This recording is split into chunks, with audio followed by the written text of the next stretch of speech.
തീരുമാനം എടുത്ത് അവിടെ അമ്മയും കുറ്റക്കാരിയല്ലേ, പിന്നെ എന്തിനു വെറുതെ വിട്ടത്? അവിടെ അമ്മയും കൂടെ ചേർന്നല്ലേ എല്ലാം ചെയ്തത്. കോടതിയുടെ മുമ്പിൽ നിലനിൽക്കുന്ന തെളിവുകൾ ഇല്ലാത്തതാണ് പ്രോസിക്യൂഷൻ അങ്ങനെ അത് പറയുന്നത്. അതിന്റെ കാര്യങ്ങളൊന്നും വ്യക്തമായിട്ട് അറിഞ്ഞതാ. അവളെ ശിക്ഷിക്കുമെന്നുള്ള നാളെയാണ് ശിക്ഷ വിധിക്കുന്നത്. അവളെ ശിക്ഷിക്കും എന്നുള്ളത് ഞങ്ങൾക്ക് ബോധ്യമായി. തെളിവിൽ നിന്നാണോ ഇപ്പോൾ കോടതി വിധിയിൽ പറയുന്നത്? അതുകൊണ്ടാണ് അവരെ വെറുതെ വിടുന്നാണ് വിധിയിൽ പറയുന്നത്. ഗ്രീഷ്മയുടെ അമ്മയില്ലേ സിന്ധുകുമാരി, അവളെയും വെറുതെ വിടരുതായിരുന്നു. അവർക്കും ശിക്ഷ കൊടുക്കണം, 3 പേർക്ക് ശിക്ഷ കൊടുക്കണമായിരുന്നു. 3 പേരും. ഞങ്ങള് നാളത്തെ വിധി കഴിഞ്ഞതിന് ശേഷം തീരുമാനം എടുക്കും. ഹൈക്കോടതി പോകാൻ പറ്റൂല.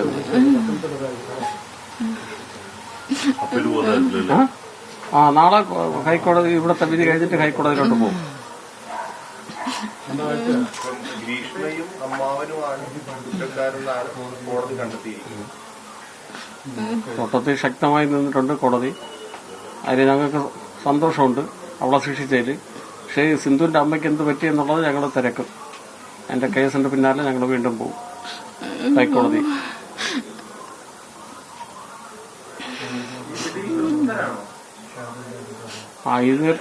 ഈ വിധിയിൽ ഞങ്ങൾക്ക് തൃപ്തിയാണ് ഗ്രീഷ്മ ചെയ്തുകൊണ്ട്.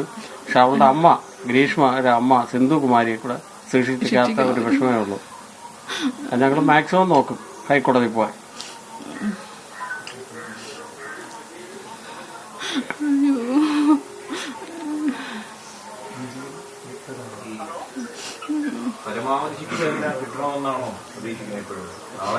കേട്ടില്ല.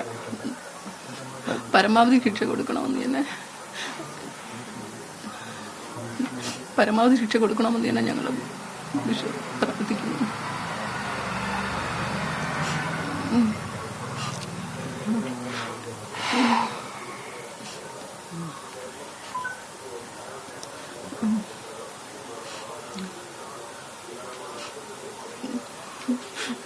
വലിയൊരു നഷ്ടത്തിനിടയിലാണ് ഇങ്ങനെയൊരു നിയമ പോരാട്ടം നടത്തിയത്. അതാണ് ഇപ്പോൾ ഇങ്ങനെയൊരു വിധിയിലേക്ക് എത്തി നിൽക്കുന്നത്. നാളെ ഇത് ശിക്ഷ വിധിക്കാൻ പോകുന്ന സാഹചര്യത്തിലേക്ക് എത്തുന്നത്. അതില് നിങ്ങൾക്ക് ഏറ്റവും കൂടുതൽ ഒരു പിന്തുണ നൽകിയത് ആരായിരുന്നു? ഞങ്ങൾക്ക് ഏറ്റവും പിന്തുണ തന്നത് ദൃശ്യമാധ്യമങ്ങൾ തന്നെ. പോലീസ് ഉദ്യോഗസ്ഥന്മാരും കുറ്റാന്വേഷണം സർക്കാരിന്റെ ഭാഗത്തുനിന്ന് വളരെയധികം ഫുൾ സപ്പോർട്ടും ഉണ്ടായിരുന്നു. സർക്കാരിന്റെ ഭാഗത്തു നിന്നും അന്വേഷണ ഉദ്യോഗസ്ഥരുടെ ഭാഗത്തു നിന്നും എല്ലാം ഞങ്ങൾക്ക് ഫുൾ സപ്പോർട്ടും ഉണ്ടായിരുന്നു. പിന്നെ ഞങ്ങളുടെ special public prosecutor Vineeth Kumar sir ഞങ്ങൾക്ക് ഫുൾ സപ്പോർട്ടും തന്നു. അങ്ങനെ ഇതിന്റെ അന്വേഷണത്തിന്റെ ഭാഗമായി എല്ലാവരും, എല്ലാ പോലീസ് ഉദ്യോഗസ്ഥന്മാരും, എല്ലാവരും, ഗവൺമെന്റും മാധ്യമങ്ങളും ഒക്കെ Vineeth Kumar sir full support ഉണ്ടായിരുന്നു അന്ന് മുതൽ ഇന്ന് വരെയും. ഒരുപാട് പ്രതീക്ഷയോടുകൂടി നോക്കിയതായിരുന്നു പെട്ടെന്ന് നഷ്ടപ്പെട്ടു. ഒരുപാട് പ്രതീക്ഷയോടെ ഞങ്ങൾ വളർത്തിയ മോനല്ലേ. അതിന്റെ വിഷമം ഞങ്ങൾക്ക് എന്നും മാറും, എപ്പം മാറുന്നൊന്നും പറയാൻ പറ്റില്ല. ഞങ്ങൾ ജീവിക്കണോ വേണ്ടെന്നുള്ളതാണ്. ഗ്രീഷ്മയുടെ അമ്മയെ കൂടെ പോയിരുന്നെങ്കിൽ ഞങ്ങൾക്ക് ഒരല്പം ഒരു